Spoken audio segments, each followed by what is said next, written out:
Hi guys, 100 days of cooking seriesல இன்னைக்கு டே 31 bread halwa எப்படி செய்யுதுன்னு பார்க்கலாமா? கடாயில் ஆயில் ஹீட் பண்ணிட்டு பிரெட்டை ஃப்ரை பண்ணி எடுத்துக்கோங்க. நான் வந்து 5 ஸ்லைஸ் பிரெட் எடுத்திருக்கேன். அதை கட் பண்ணிட்டு நான் ஃப்ரை பண்ணிக்கிறேன். இப்போ இந்த மாதிரி கோல்டன் ப்ரௌன் ஆகுற அளவுக்கு ஃப்ரை பண்ணிட்டு தனியாக எடுத்து வச்சுக்கோங்க. இப்போ ஒரு பாத்திரத்தில் வந்து 500 ml வந்து நான் பால் எடுத்துக்கிறேன். இப்போ இதை வந்து நல்லா காய்ச்சிக்கோங்க. இந்த மாதிரி பாயில் ஆகும் போது பிரெட்டை வந்து ஃப்ரை பண்ணி வச்சுருக்கோம் இல்லையா, அந்த பிரெட்டை இது கூட ஆட் பண்ணிவிட்டு இந்த மாதிரி ஒன்றும் பாதியாக நசுக்கி விட்டுக்கோங்க.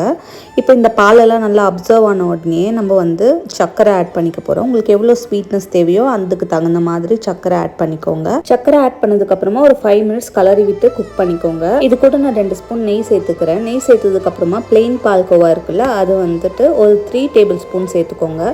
இப்போ இதை நல்லா மிக்ஸ் பண்ணிவிட்டு ஒரு 1 minute குக் பண்ணிவிட்டு ஸ்டவ் ஆஃப் பண்ணிக்கோங்க.